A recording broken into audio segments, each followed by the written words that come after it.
To my new series, Sip Happens. I'm your host, Paige Burton, and I decided to do this series because I have a lot of pop culture stories that I tell my friends all the time, and I think they're really tired of me telling them, and they suggested I should tell you. So I think this is a good one to start with. How many of you know who Truman Capote is? Raise your hand. Truman Capote, he wrote In Cold Blood, Breakfast at Tiffany's, many other best sellers. Word on the street is that Harper Lee, who wrote To Kill a Mockingbird, didn't actually write To Kill a Mockingbird. What had happened was Harper Lee and Truman Capote grew up in Monroeville, Alabama as best friends. If you know anything about literature at all and you've read the book, you have probably been told the character Dale, who is Scout's best friend in the book To Kill a Mockingbird, that is Truman Capote. Now, a lot of people, that's not what I'm telling you. A lot of people know that or have been told that.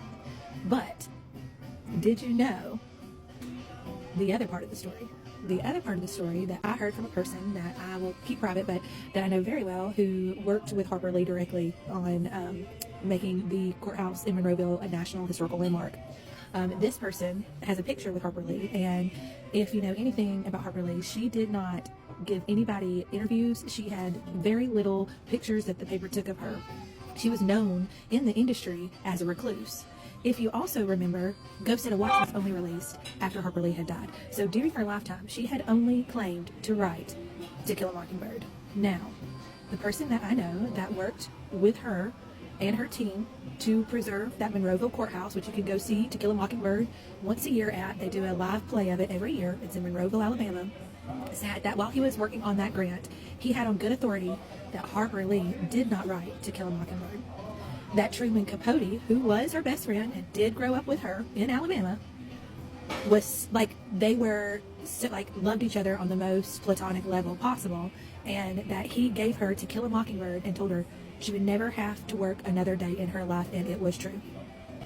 Not only was To Kill a Mockingbird a hit for Harper Lee, it is now considered the epitome of American literature.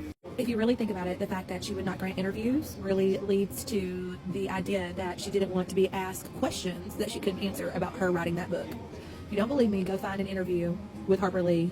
I'm not saying there aren't any, there are just very few. She was literally considered a recluse after she wrote To Kill a Mockingbird.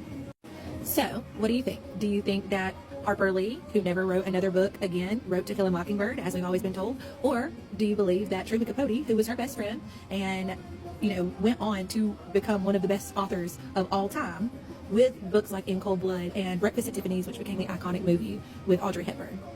Does it make more sense that he wrote that, or does it make more sense that she wrote that? Let me know in the comments.